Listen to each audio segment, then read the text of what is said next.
as usual. You look lovely. Oh, we're live, I think. Yes. Okay. Yay. We're live. Hello, everyone. I can see a couple people waiting there in the comments and in the chat. So I'm going to start sharing our live video everywhere that I was telling people that we're going to be having a live. And in the meantime, this is Suzannah Rowntree.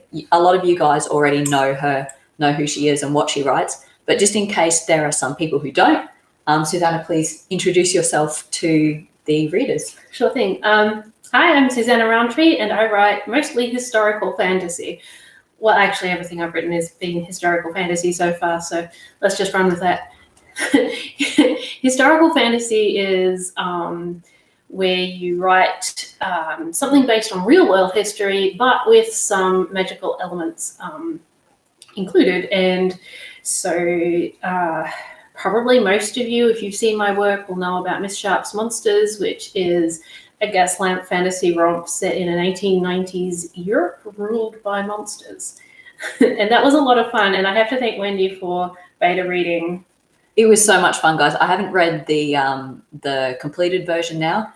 Suzannah bought me the paperbacks down with her when she came to Tassie. So I've got that treat waiting for me as soon as I finish my own book. Yes. I had a lot of fun writing those. I just allowed myself to be as frivolous and have as much fun as possible. And then on top, as well as that, I have also spent some time working on a series called Watches of Outremer, which is historical fantasy set during the Crusades in the medieval period. And I've done a fair amount of work to make that fairly historically accurate in amongst... And I haven't read it yet. I've got it waiting. I've literally got it sitting on my nightstand. It hasn't been read because I've been busy. Yes. So there are djinn and evil sorcerers and... That's right, you've got a djinn. Harpy angels and seraph dragon angels. Why didn't I know about the harpy angels? Because if I knew about harpy angels, well, it would have gone to the top. She's not so much an angel as a bad No, angel. I'm more interested in the harpy aspect so, of it. I like harpies, guys. Well, there's a harpy and an eldritch, terrifying harpy. Oh, yes. Eldritch horrors are wonderful. Yes, but I also do an eldritch horror thing with the unfallen angels as well. Oh. Because for ages I've had this. One day I may eventually write my science fiction horror story. Yes, with some eldritch horrors in there as well. Eldritch angels, like you go mad from the holiness. Yes, people don't do that with angels. We've had this discussion before, but angels in the Bible are not beautiful men or beautiful women with broad strapping chests, and that's in general they're terrifying. They can be like they can appear as them. They can appear that way, but they're also the angels that have like tons of eyes. Yeah, like millions of eyes and wheels and weird stuff. And most often people are falling flat on their faces in terror. So Eldritch horrors more fits that particular aesthetic. And that's kind of what I'm trying to do in Outremer. I'm very much looking forward to that. Yes. So that's like the critically acclaimed, historically accurate one. And then you've got Miss Sharp, which is just me faffing off and doing whatever silly thing that... Guys, I'm taking a selfie of you guys. Just to tell people on Instagram that we're live. Ignore me. Please continue listening. I don't know. How much longer do you want me to go on? Do you want me to tell them about almond milk? Not particularly. It depends on what you have to say about almond milk that is edifying. Well, my favorite historical fact... Oh, right. Yes, I remember. Yes, please do. My favorite historical fact I have learned so far is that in the Hospital of St. John in medieval Jerusalem, which was run by the Knights Hospitaller, they provided an incredibly good and varied and balanced diet, like rich in whole grains and fresh fruit and veg and meat. Milk. And they had a 6,000 bezant annual budget for doctors and almond milk. Which was the more important, doctors or almond milk? Well, the bloke I was reading reckoned that by the time you added up everything that the doctors might have been paid, like the majority of what was left went on almonds. That's a very specific niche. Which is a heck of a lot of almond milk. It's a lot of almond milk. Maybe it was more expensive back then. I don't know. It must have been harder to produce, but yeah, you would think so. I don't even know how to do it today, so I have no knowledge to impart. By the way, hello again, everybody. In case you have just arrived, this is Suzannah Rowntree. I'm W.R. Gingell. Hopefully you already know that if you're here on my channel. I'm hoping. It's good to see everyone out today. I'm going to try and keep up with the chat.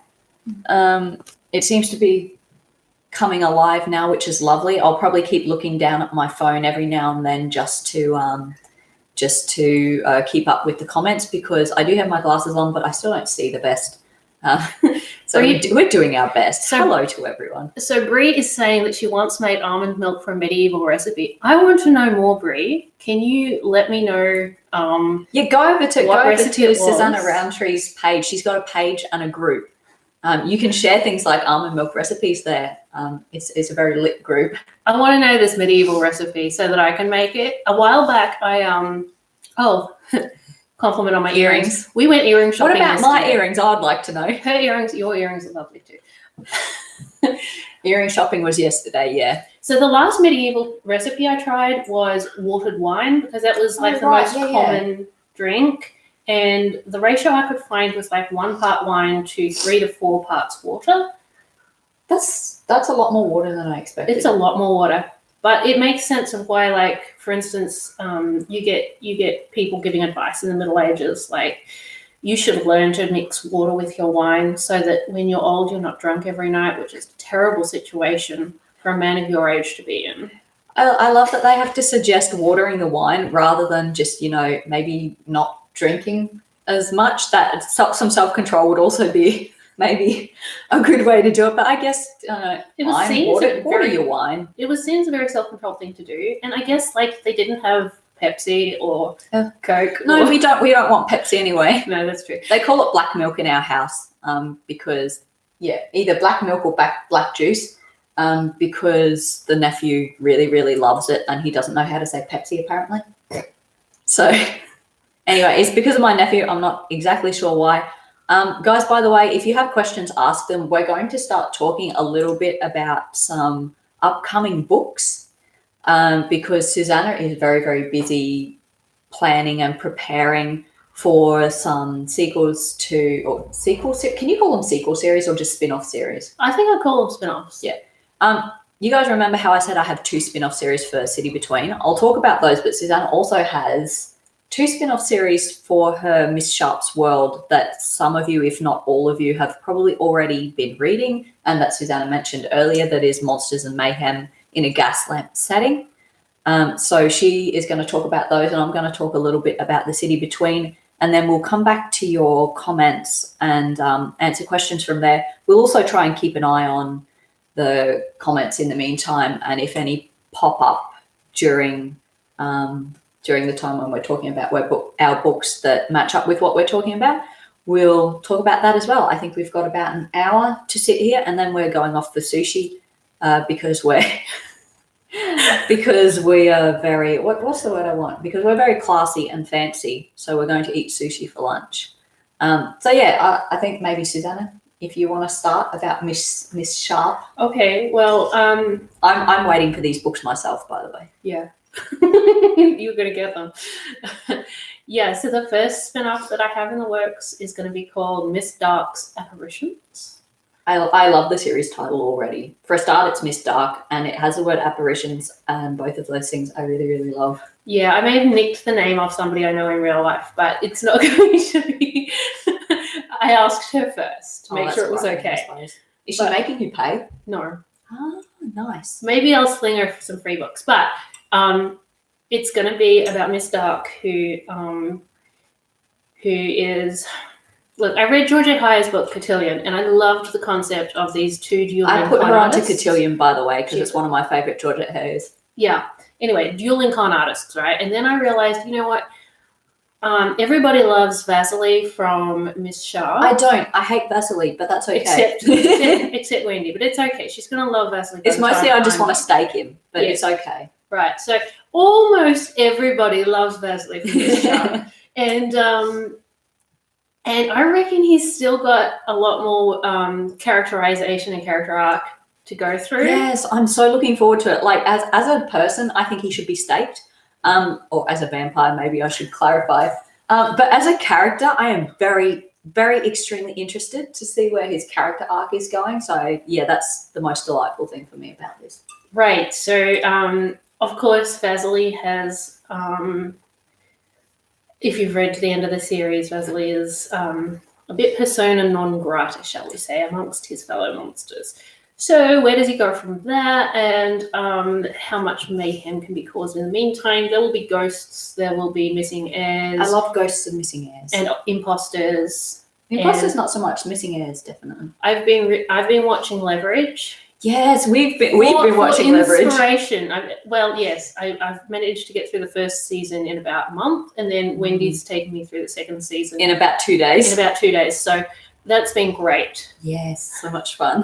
And so that's been partly inspiration for Miss Dark. And then I actually had an idea for a different spin-off even before I got the idea for Miss Dark. And that was going to be one about the next generation. So this one would be Miss Short's something. But you haven't figured out what the somethings is yet. Not quite. See, this one is going to have to be set in Australia. Yes, I'm looking forward to that. I don't see enough fantasy, gaslamp, urban fantasy, whatever, set in Australia, and I want more. Right, so this will be a jump forward to the approximately 1920s. Yeah. In Melbourne, which is my favourite city. And I've already started collecting a few books on the history of Melbourne. She says these are her less historically accurate and less researched ones. She does more research for her fluffy, non-researched books than I've done in my entire life. Not just for one book, but in my entire life. So it's true. So they will be highly historically accurate with built-in redundancies and or things that aren't quite right historically. Is that right? No, it's more that it's more that I'm terrible at coming up with ideas. So if I read the history, I get really cool ideas for stuff that I can include. I'm like that with science. Right. Wish I was like that with science. They have moving mountains. How could you not? Wow. Yeah, moving mountains. I learned about that and it gave me an idea, and I've forgotten what the idea is and why the mountains move. But I wrote notes in my school books. So if I can find my school books again, I'll have that idea again. Sorry, do go on. Sweet. Yeah, so that's another idea for a spin-off, a 1920s Melbourne thing where and I'm going to have to come up. I've always wanted to write a fantasy set in Australia. Yes. But I didn't quite have the key because you could do an epic style fantasy set in Australia, like in the bush, and that would be amazing. Yes, I was so tempted when I was traveling up to Cradle Mountain because the countryside there really lends itself to that kind of thing. It's ghostly, it's unseelie. And I love it up there. Yeah, it's amazing. So yeah, I can see how you could do epic fantasy up there. Right, you could do epic fantasy in Australia, but the problem is that I'm not really great at writing epic quest fantasy. I'm much more into urban fantasy, court intrigue, and that sort of thing. Can't have too much court intrigue when you're out back. There's just not much intrigue to be had apart from whether it's kangaroos or wallabies eating your crops. So that's about the level of intrigue you get there. Yeah, so I've been looking into some Aboriginal culture and beliefs recently, and I need to do more research that before. Yeah. Yep.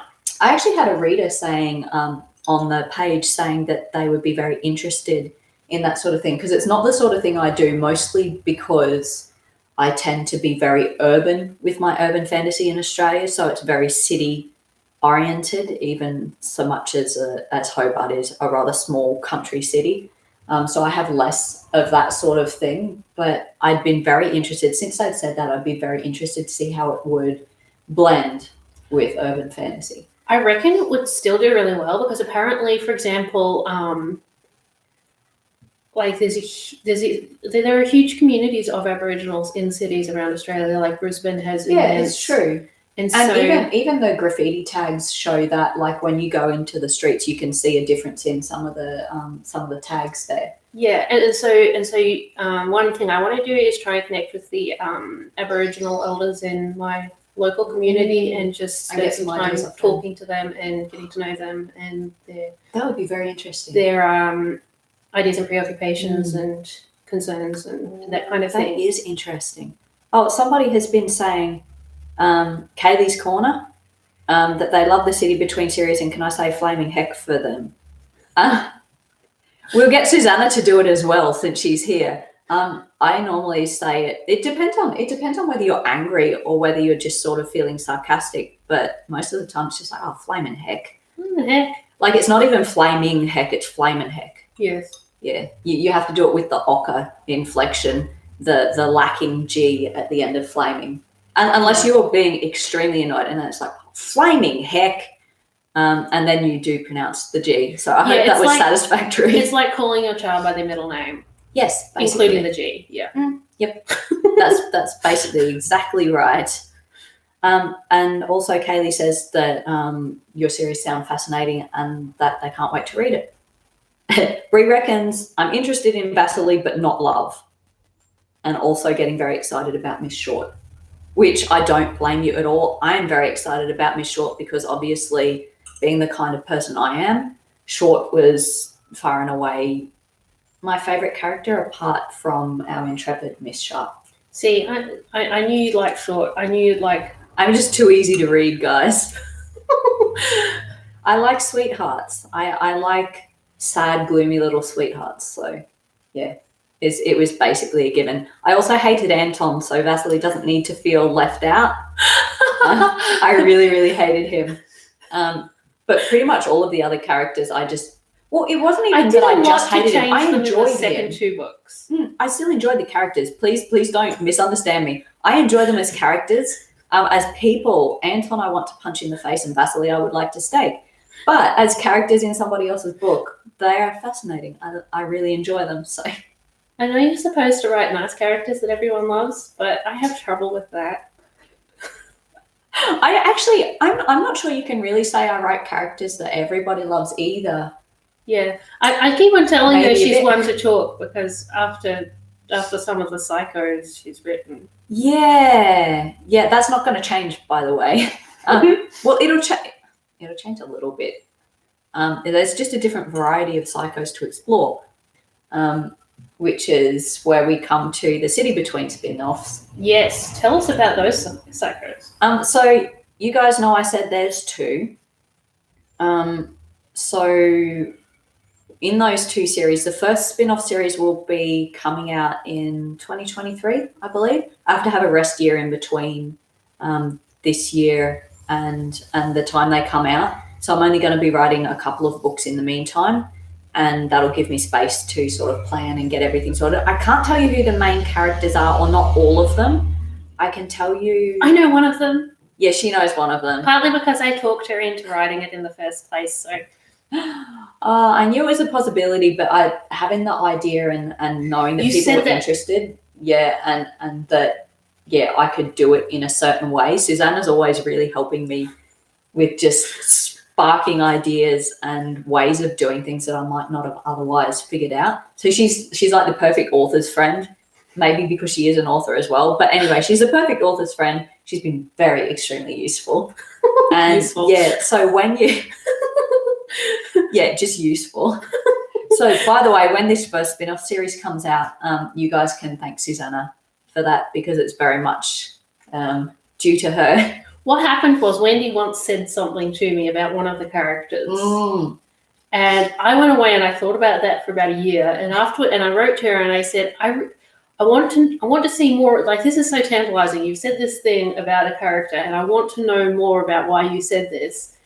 And I've still got those screen capped, so I remember to those messages. I've got them screen capped, so I remember to do certain things. This is good news for us with that series. Yeah, as readers, this is good news for us as readers. Yes, but I do hope you guys will enjoy it. But you can go and thank Suzannah for that. So I can tell you it'll be set in Korea, the first spin-off series, and one of the main characters will be a Gumiho, which is also what the Japanese will call kitsune, I believe. Just ignore that. That's a garbage truck outside taking away the garbage. Thank you so much. They're late as usual, which is why they're disturbing our live right now.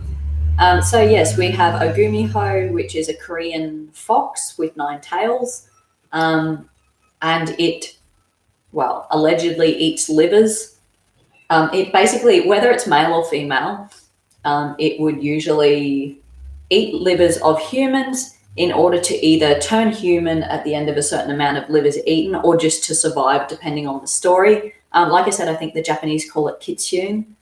I'm not even sure if I've pronounced that correctly, but we'll go with that. I think they pronounce the at the end, but don't quote me on that. Ooh, that sounds about right. I'm very bad with Japanese. They tried to make me learn it in school, and I hated it so much. I wanted to learn Spanish. They made me learn Japanese. But yeah, Japanese is a big thing in Australia. We've got a very big Japanese community in the area I came from. But anyway, and there will be another little Australian in it, but this time a boy. And then another main character that I will not name at this stage, because that main character is from the main series, and I don't want to give away too much just yet. I probably will announce it at some stage next year, I reckon, or it'll be next year, because the final Between book comes out in December, I believe. So I don't want to mess with that. So yeah, set in Korea, about 3 main characters rather than the 4 or 5 or 10 in the main series. And the second spin-off series was very much inspired by my favorite little psychopath, who is not actually a psychopath or a killer, but I will have a very psychopathic serial killer type main lead. Well, they're going to be one of the main leads for the second spin-off. By the way, that I did put up a notice on, I'm trying to find it again so that if you haven't seen it, I can actually tell you what they are. The first spin-off series is going to be The World's Behind, I think. Goodness, didn't I take a picture of it? How very dreadful of me. I'm sure I had it. I must have put it there somewhere. Okay, the first one is The World's Behind. That'll be the series title, and the second one is A Splintered World. Is for my serial killer main character with a secretary main character as well. I think she's a secretary. I haven't quite figured it out. But at any rate, there's going to be a lot of murder and a lot of mayhem and lots of monsters. And it's going to be set either in Hobart or in Melbourne. I haven't actually decided which one yet. So that's about where I am with those. I have very big plans for them, and I'm very excited about them. You'll also see some other main characters or side characters from the main series turning up a lot in the 2 spin-off series. So hopefully that's going to be fun for you guys. I'm trying to, I've been casting my vote for Melbourne just so that she has a professional excuse to come up and see us more often. Yes, a tax-deductible professional reason. Tax-deductible? Yes, cool. if you travel for your books, for research and that sort of thing, any travel expenses to get there, and also on those days when you actually are researching, are deductible. I've been going to a tax person because I'm too scared to do my taxes by myself, and they have been very, very useful. We've got Bree saying that nonfiction is the best inspiration for fiction. She agrees with you on that. Yes, she also suggests mob intrigue, and I was going to say there is a lot of mob intrigue historically in Melbourne, and I will definitely be looking into that. There's even a little bit in Hobart's history, but that was mostly when Charles Chiniquy came to town. He'd recently turned from being Catholic to being otherwise. And there were a lot of very angry people about that. And so they formed a mob and tried to kill him. Wow. Yeah, in Little Hobart. Fancy that. Yeah. Yeah. They made a series. We've got it in the newspapers here, actually. It's, if you go to the library, you can see the historic copies of those. And I've wanted to go there for ages, and I just forget, as usual, when it comes to stuff like this. Yeah. Should get there. Oh, Kaylee's Corner is asking, in the next Between book, is the Tie Frog going to be coming back in book 9? Yeah, the Tie Frog's always reappearing. It's just sort of around now. So it and the Banshees are doing some weird stuff in the laundry at the moment, I believe, with the piles of laundry. It's a good thing not much laundry is getting done, because otherwise there might be a few more issues. I don't think anyone cares at the moment. They're just basically trying not to die at the moment. So laundry is sort of pretty far down on the list at the moment. So the Thai frog and the banshees have been allowed free reign. I'm looking forward to seeing the result of their. Yeah, I'm very nearly finished it. It was meant to be finished last week, book 9, but then Suzannah came to town and distracted me. I've been trying to be good. She's been very good. Also, I have been working. I also worked today, but it'll be finished by the end of this week. Yes, Wendy was very busy this morning writing. I was busy making a lemon tiramisu. Yes, we get lemon tiramisu. I feel very bad for you guys. You don't get to eat it. I will eat enough for everyone. Trust me. I'm looking forward to it. I've got my lactose pills. I'm prepared. I'm going to go to town on this not cheesecake, tiramisu. Yeah. It does have cheese in it. Yeah, that's what I figured. I'm still going to enjoy it anyway. Oh, yeah. Everybody's quite interested in it being in Melbourne. Europe is interesting. I just want to see more of Australian representation in fantasy in general. Honestly, Melbourne is my favourite city. I've never been to Europe, but Melbourne is so beautiful. The trees, the gardens, the libraries, the art galleries, the music. The changing eras of architecture that you can go through and see. You can walk down one street and it'll be all 20s, and then you walk further down and you're back into, what is it, turn of the century or even further back than Victorian, that. Where they pulled giant pillars up to the very impressive Gothic bank with 20 or 50 horses, whatever it was. Yeah. It's very cool. And then there's the Art Deco Gothic Manchester Unity building, which is... Yes, so many beautiful buildings. Suzannah took me on a tour there a little while ago. So we got to see the very, very Gothic bank and some Art Deco and some... There was a bit of Art Nouveau as well, wasn't there? Yeah, we got to see a lot. It was fun. Kaylee's asking, are we going to see Jin Yong dancing in Korea in the new spin-off series? I don't think you can stop Jin Yong from dancing. So yeah, you'll probably in America. They make him learn Spanish. Yes, right, because it's something that's more useful for you guys because you have more of a Spanish population there, or at least Spanish-speaking population. Whereas in Australia, especially when I was growing up, there was a huge Japanese influx. So a lot of our tourism is geared toward the Japanese. You can get a really good job if you know Japanese. In fact, some of my cousins have they did the immersive learning where you do all of your school in Japanese. So now they can basically get jobs anywhere they want to get a job. Yeah. So it does depend on your demographic and the influx and the type of cultural mix you've got. So that doesn't surprise me at all.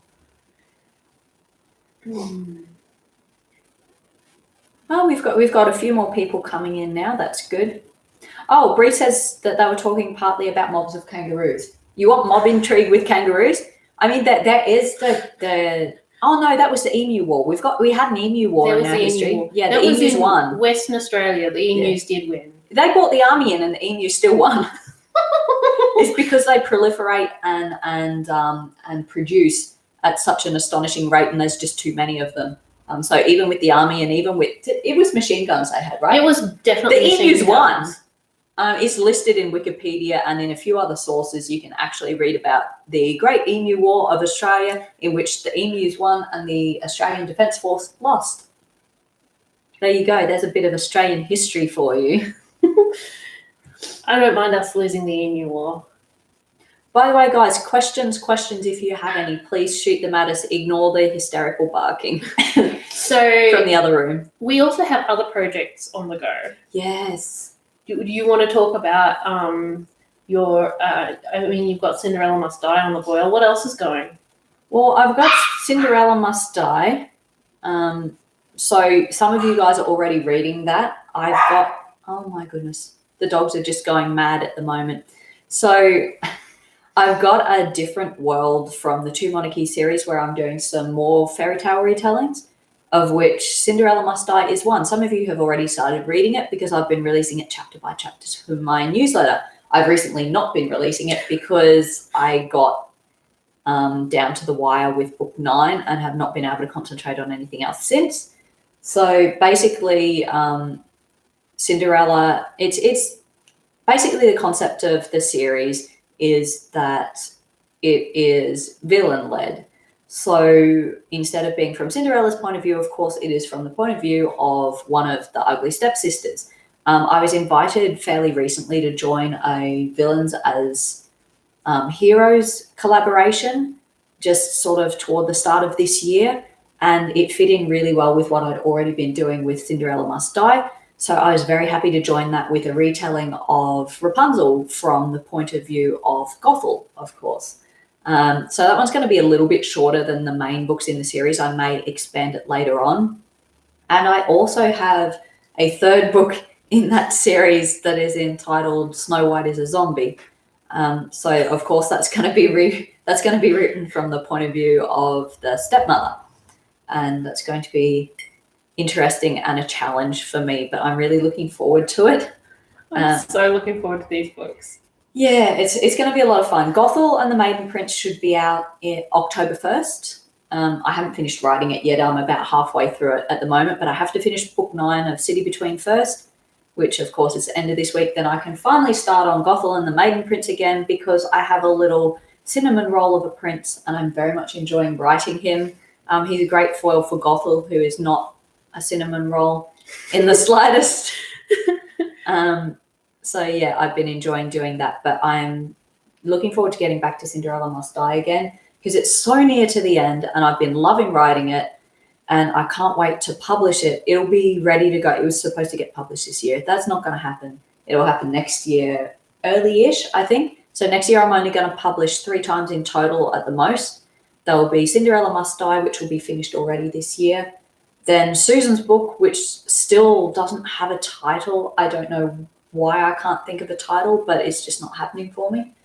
And then, the other one will be, of course, Lady of Ink, which is the 3rd book in the Lady series, which has been waiting for a while to be written. I just wanted to get those ones out of the way first before I start on the 2 spin-off series, because I know as soon as I start on the spin-off series, they're each going to take at least a year each.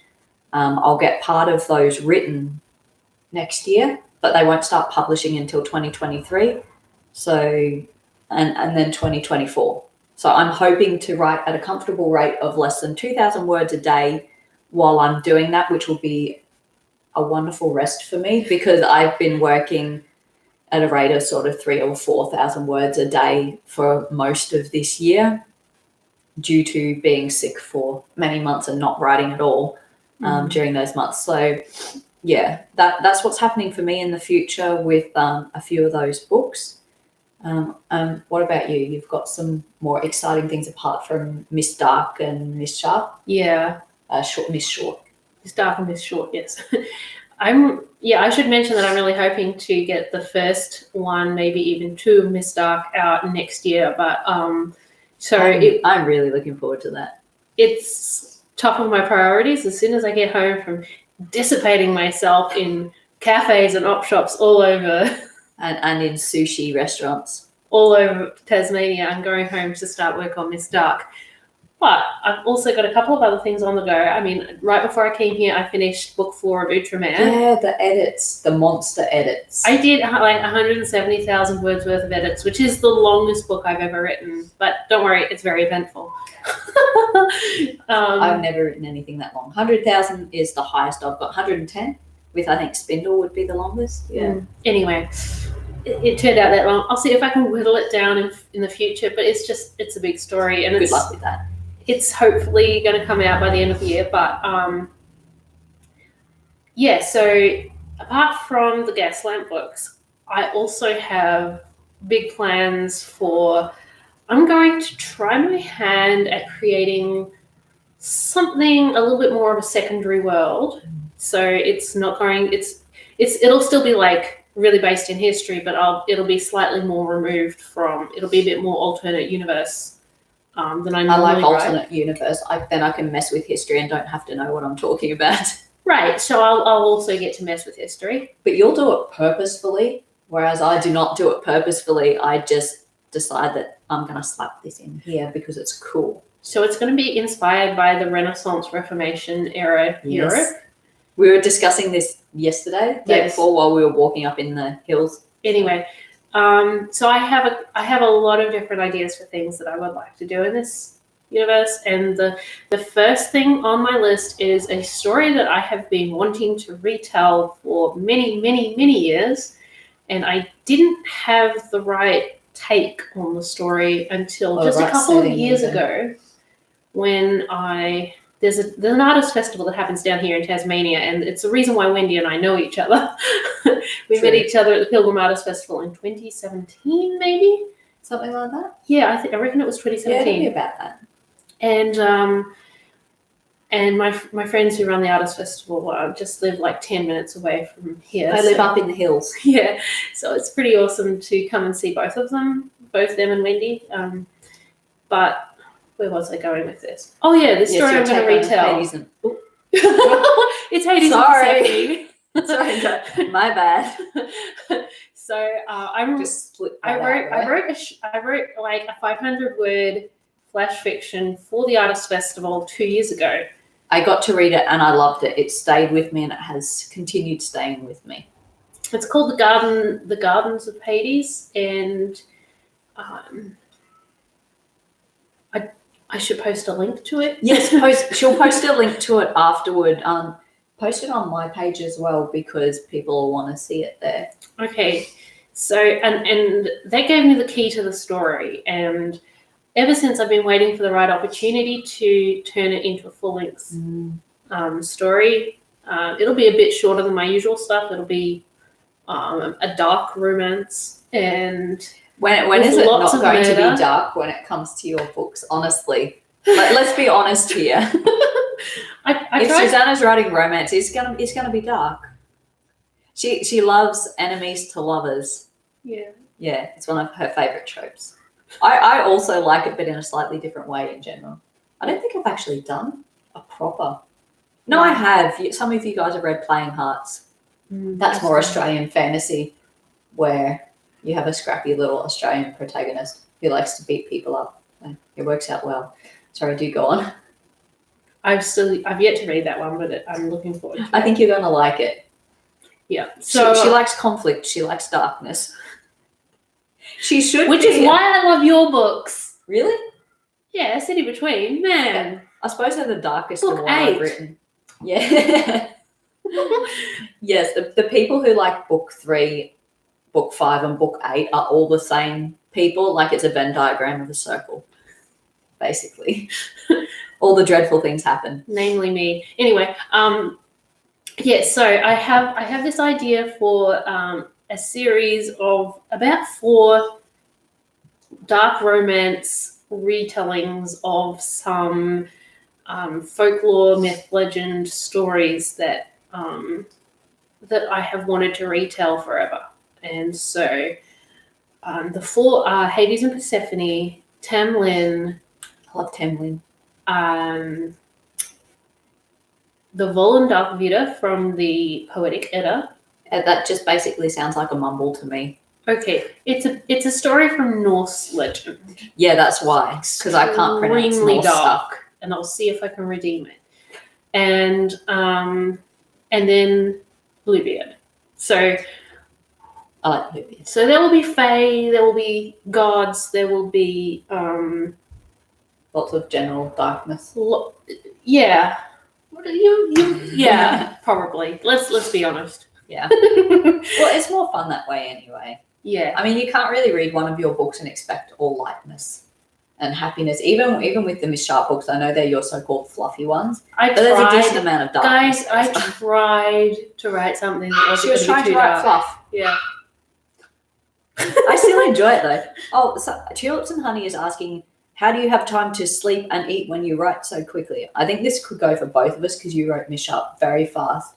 For me personally, I tend to get very focused during my actual writing time. So I'll sit down, put on my music, work for a couple of hours, get up, move around, have a bit of a walk, do another couple of hours until I finish my word count for the day. I've been trying to force myself to stop by 6 o'clock every night now to have a more agreeable work and life balance.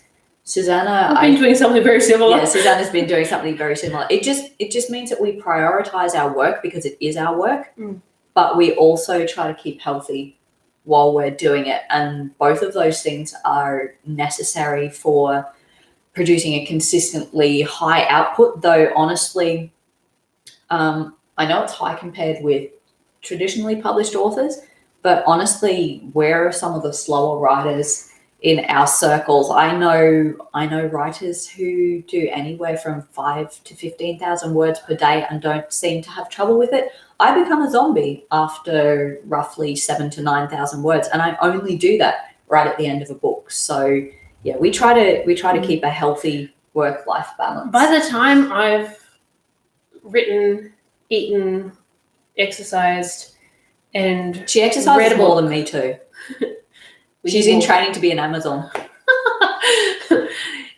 By the time I've done like the bare necessities each day, I don't really have time left for social life or TV, although I've been trying to fit in an episode. That's right. We're introverts. We don't need a social life. Yeah, I mean, I'm really glad I live with my family so I can see them. And remember to talk. Remember how to converse. But yeah, and I also have the weekend off so that I can. I've started taking the weekend off too. I won't be this week, but that's just, what happens. But yeah, taking the weekend off has been very useful, I think. Kaylee's asking, in the city between, am I going to redeem Athelis? You will just have to wait and see, won't you? That would be spoilers. You can't ask good questions. Oh, Confused Raccoon wants to know, can we see Tochi? I will go get Tochi. Yes. I will leave you with the questions. 1 second. Yes. Oh, Zimmerman Moon says, enemies to lovers is my favorite trope. That's excellent. Oh, so Kate Robinson says the same. Oh, well, that's a lot of support there for the dark stories that I enjoy. And I think here comes Dochi. I'm not saying that quite right. Tochi. It's close. Tochi. You say it as it rhymes with Tamagotchi, basically. Okay. Here's Tochi. He's saying hello to you, but he seems slightly unimpressed. Wow, he's really glaring at me. I'll keep him with us for the time being. Yeah. You can see his fluffy little head sitting up there. There we go. Have we got any more questions? I lost track. I lost track. You choose on me.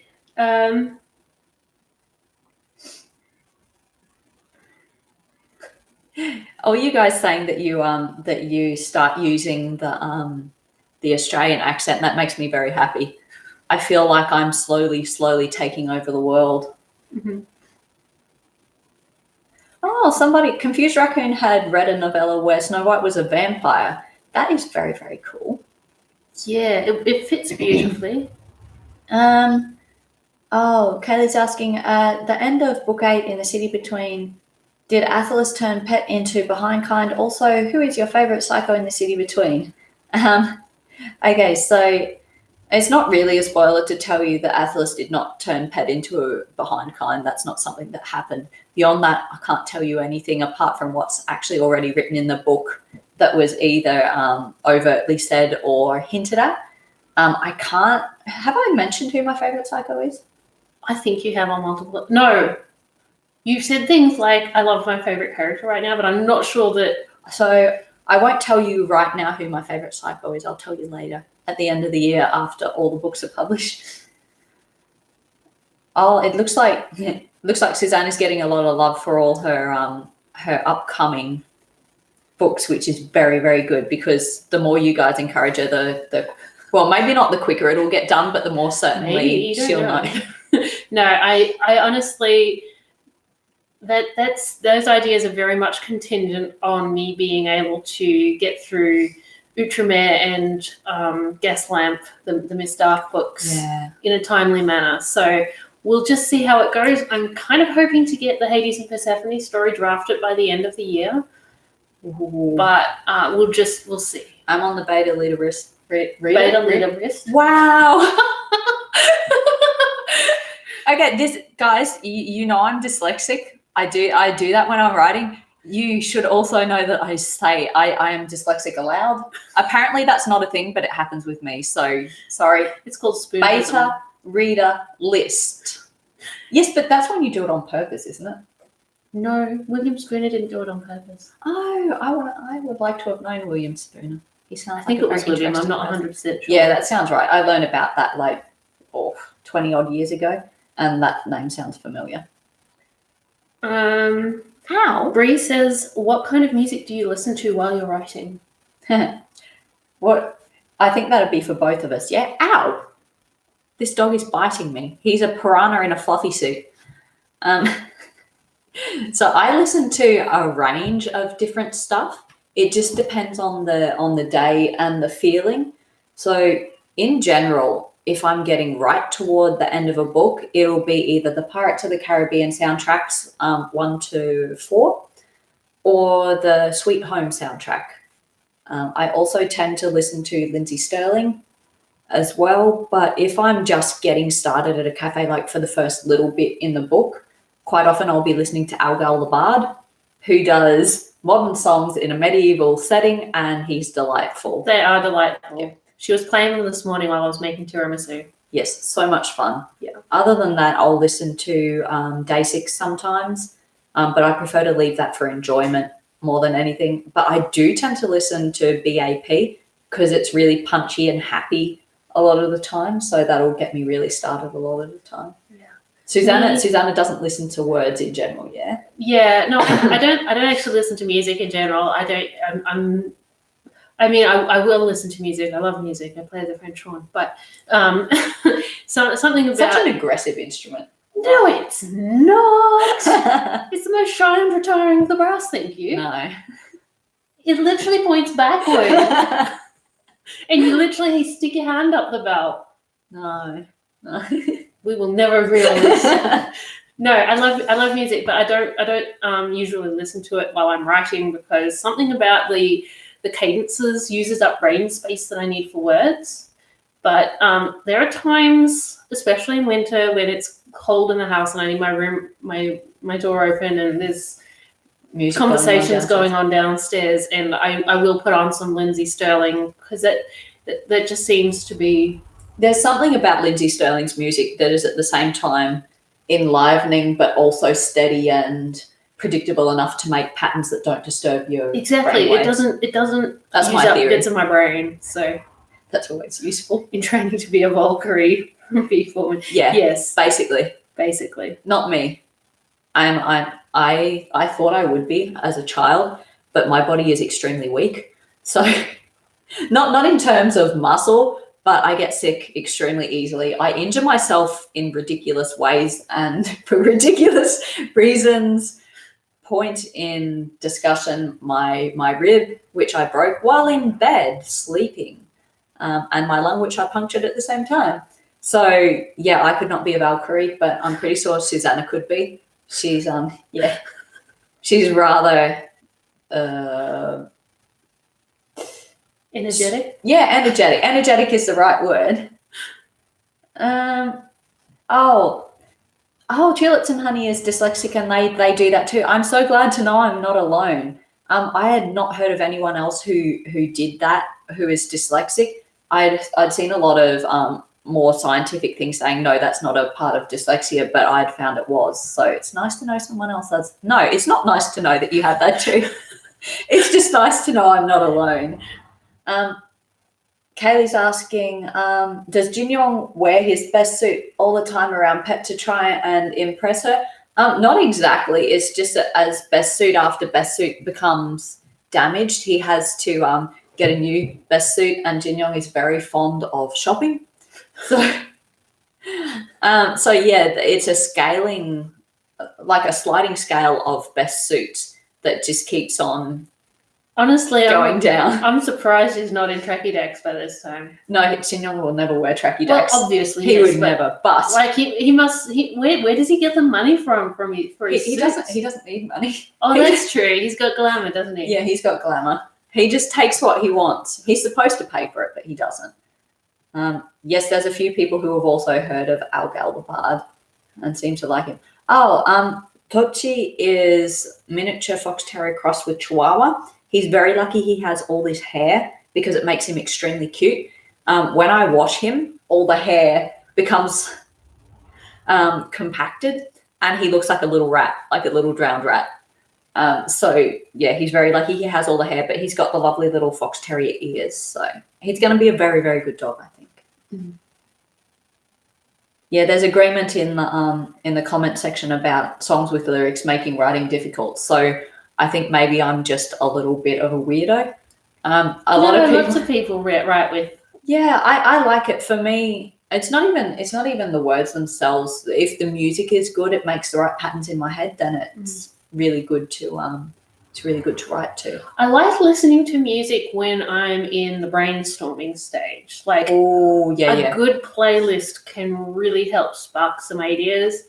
I have a playlist for Outremer and Miss Sharp on Spotify, and while is that shareable stuff that you could put a link to? They're public, yeah. Yeah, that's what I thought. You should be able to find them then if you wanna see those. Mind you, I'm not sure how much the final product actually mirrors the playlist, but it's very good when I'm.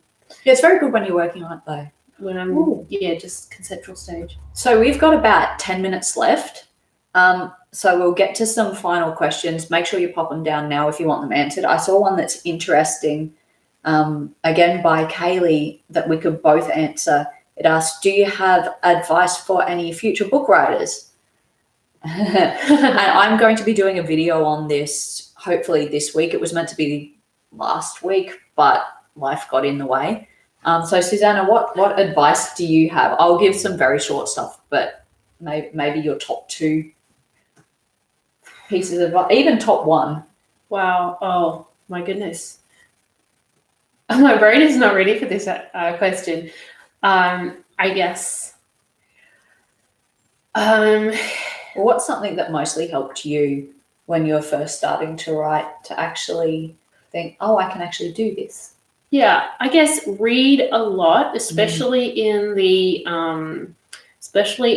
kind of book that you're interested in writing, and read. And not even just genre, but the type of characters and the type of situations. Yeah, exactly. Like I'm writing Gaslamp, but I'm watching Leverage because I'll be writing about dueling con artists, won't I? So yeah, which means that the more she sees of con and or that sort of culture, the easier it will be to write a good book. Yeah, I'll have a library of ideas to pick from. It's the same with as a historical fantasy writer, reading a lot of historical nonfiction. So read a lot of the stuff that's going to help you to write what you want to write. And think, and especially when it's fiction, think critically about it. Like think about what kind of things do you see cropping up in all these books? Do you see them done well? Do you see them done poorly? How would you fix it? Can you find any commentary online discussing it and debating it? And do you agree with it or not? Yeah. And don't be afraid of film as well, TV and film. Because in a big part of what I did with The City Between was very much based on how TV series work rather than how book series work. So don't be afraid to explore different mediums. Just make sure that when you adapt it, you actually adapt it in a useful way, not a way that's going to ruin what you've done. I think for me, the biggest one that I always come back to straight away is that you have to make time to write. If you want to be an author, if you want to be a published author, you need to make time to write. Nobody has time to write a book. Nobody has, little bits of time sitting around to do that. You're going to have to probably get rid of a thing or two to be able to fit in your writing time every day. With me, it was television. At the start, I watch a lot more television these days now that I've got my routine down, and you'll get your routine down too, so that you begin to know exactly how much time it will take for you to get the writing done that you need to get done. But yeah, writing every day, making that time for writing, that's the biggest bit of advice I have for future book writers, because you need to develop those habits. You can't just depend on cool ideas and inspiration of the moment. You need to actually treat it like work, because it is work, especially if you want to make a living at it. Exactly. And even if you don't want to make a living out of it, it's good to be disciplined. Yeah, you need to be able to have times when you can just sit down and produce. So produce a book. It's a lot of work. Just stick at it, little and often. Oh, hello to Joy. Yes. It's just a tiny little bit late. That's okay though, because we're still here for 10 more minutes. So if you have a question, ask it and you'll get it answered. Oh, Cherish likes music while brainstorming. Cherish is an amazing artist. If you click on her name, I'm pretty sure it'll take you to her. I think I've seen her fan art of The City Between. It was incredible. There's she's a Tasmanian who does, or at least I'm thinking it's the Cherish I know. If you're not the Cherish I know, let me know, because I'm going under the assumption that this is the Cherish that I know. So click on through to her and have a look at her art. Yes, it is the Cherish I know. Sorry, Cherish. So I was suddenly very unsure. Got 2 more questions. Got 2 more questions. In The City Between, what is Athelis's favourite kind of biscuits? Chocolate, strawberry, vanilla, etc. Also, thanks very much for answering. Questions. Sorry to have so many. No, we love questions here. We already talked about the stuff we wanted to talk about at the start, so we like actually getting around to answering questions for you guys. It's very useful. So Athelis likes shortbreads best, and you don't really get flavours in those as such. They're just sort of butter shortbread. What about Vasily? Is he a fan of? He's the one that I can think of that's sort of slightly comparable, I guess, with Athelis. What about him? Does he have favourite biscuits? Vasily doesn't have time to have biscuits. He's too busy trying not to get killed. Or yes, but you could have biscuits while you're trying not to get killed. I would think it would be a comfort. Maybe I just like biscuits too much. He probably eats like fancy 1890s royal food. How boring. Like jellies and made of calf's foot. The food back then, I'm sorry, but I think it was quite disgusting in a lot of ways. I did look it up, and it was pretty awful. Yeah, not for me. Advice for pursuing writing, excuse me, as a full-time job. Oh, well, a lot of it's the same as writing a book, but in short, you need to make sure that you've got a cushion to fall back on. So don't give up your day job too soon. Make sure that you've got some savings to fall back on if you don't immediately make it as a writer. I had a 5-year plan and I ended up doing it in 4 years, which was great. And again, just making the time to actually think about it as a business. Learn how the indie publishing or the traditional publishing world works. Do a lot of research first, basically. And still keep focusing on your books. Yeah, and like try and figure out which one is the best fit for you, traditional versus traditional indie. or indie. Or, if you're into nonfiction writing, what nonfiction market is the best fit for you? Because not everything is good for indie. Like indie is, for me, it's the only choice that makes sense. And for a lot of writers, that'll be true. But there are certain genres and certain areas of nonfiction that are not going to do as well in the indie world, because there isn't such of a market and you need a lot more advertising power that the publishers can give you. And even in fiction, like I think there is still certain genres where we were talking about this. There are certain genres and certain flavors of writing that the target audience for those are more likely to be in the traditional publishing and to reach out for a traditional book, or to just think that indies are not really much chop. There's still a bit of a stigma against independent publishing, and while I definitely hope and expect to see that change, the fact is that at the moment there is still holdouts, pockets of resistance. So if you write in those particular genres or those particular ideas, you're going to find that traditional publishing might be better for you. Yeah. So look for where the books are that are like your books, and depending on where they are, then that will give you an indication of where to take them to do well with them. Yes, yeah, definitely that. But yeah, do your research, basically. Do a lot of research and save up a nice bit of money. Yeah, basically. Well, I don't see any more. No, someone painted their doll to look like Morgana. I love that. Please post a photo. Yes, please do. I have my doll Susan, who is like a little gothic llama-haired dark beauty. I didn't have to paint her because she already has dark eyes.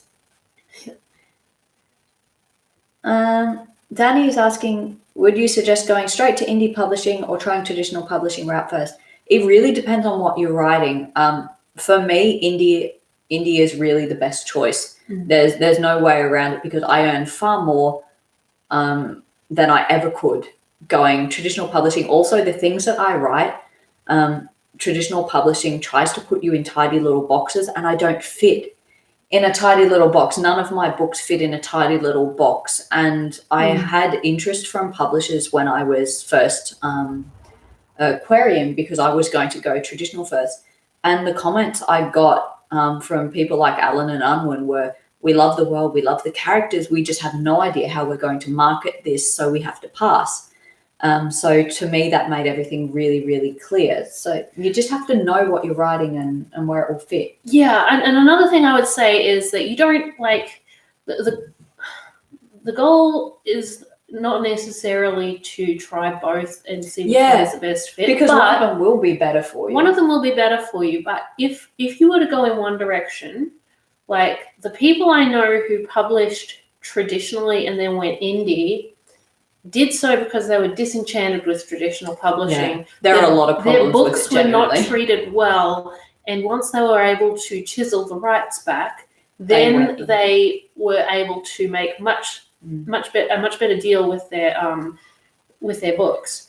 But on the other hand, the people I know who started with indie and gone traditional have done so not because they're disenchanted with indie publishing, but because there was something, it represented a new opportunity and a new string they wanted to add to their bow. Yep. They were coming from a position of strength in their bargaining with so they traditional could negotiate publishers. well. They could negotiate well. They were used to running their own businesses. They know how to sell a book so that they're not completely dependent on their publisher. They have a platform. They have a platform of readers that they can bring with them. I mean, we've got one friend who has a couple of books published traditionally, and she has, readers coming to her all the same saying, oh, I love your books. I'm going to read everything you've published, this book that was published traditionally and that book that was published traditionally. And she's like, I've got these indie books as well, but come read those readers aren't interested in swapping over because, again, the stigma. Yeah. And her indie books might as well not exist. So it's much easier to take an independent audience to traditional publishing than the other way vice around. versa. Yeah. Yeah, I agree. I would say if you're thinking of trying both, the indie would be the best one to go with. But honestly, I never have plans to go traditional. I don't want to be in their box. I don't want their editors cutting edges off my books to make it fit to where they want it to fit. I don't want that life. Basically, I think there are only two reasons why an indie author would go traditional. And one of them would be if they've got a series that isn't selling well in indie and that the readers are in traditional. And they can... But it would be hard to get a deal at that rate anyway, because traditional publishing wouldn't be so interested. Well, they might have other readers and a platform based on other series. Yeah. That's what I was thinking. Yeah. So, but if a successful indie author had an underperforming series that could get a better deal with traditional publishing, then they might try that. Yeah. Alternately, I know somebody who's been looking at getting some stuff published traditionally in order to diversify a bit, because the indie book market is highly dependent on Amazon, which gives Amazon a huge amount of power over us. So, unless you can build up a presence elsewhere. Yeah. I've been able to do a little bit of building, but I think once I take the City Between series wide next year, I think that will build up again. I know a lot of people whose income is actually even between outside Amazon and Amazon, but for the general indie author, that's not going to be the case. Amazon is going to be the bulk of your stuff. So I can understand wanting to diversify. All right, I think we'll try and wrap up now. Do we have any others? I don't see any. No, there's no other questions. So we're going to start wrapping up for the day. It's 12 o'clock or a little bit past 12 o'clock. Ignore the cuckoo clock. It's 5 minutes late. It doesn't know what it's talking about. We are going to go and have some sushi. And this little puppy dog's going to go outside for a toilet break so we don't have any accidents inside. So thank you all for coming along. Yes, thank you. Thank you for coming along. We're seeing the hellos and goodbyes in the comments at the moment. It was lovely to have all of you here. And Suzannah, do you have any final words before I kill this stream? Farewell, sweet world. Bye, guys. We'll see you next time.